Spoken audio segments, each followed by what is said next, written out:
پھر ہم نے دوسری بار تم کو ان پر غلبہ دیا اور مال اور بیٹوں سے تمہاری مدد کی اور تم کو جماعت کثیر بنا دیا۔ اگر تم نیکوکاری کرو گے تو اپنی جانوں کے لیے کرو گے، اور اگر اعمال بد کرو گے تو ان کا وبال بھی تمہاری ہی جانوں پر ہوگا۔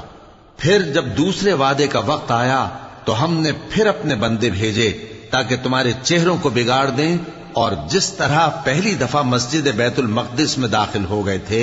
اسی طرح پھر اس میں داخل ہو جائیں، اور جس چیز پر غلبہ پائیں اسے تباہ کر دیں۔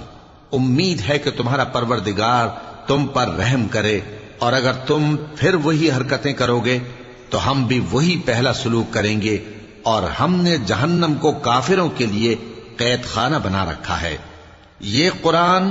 وہ رستہ دکھاتا ہے جو سب سے سیدھا ہے، اور مومنوں کو جو نیک عمل کرتے ہیں بشارت دیتا ہے کہ ان کے لیے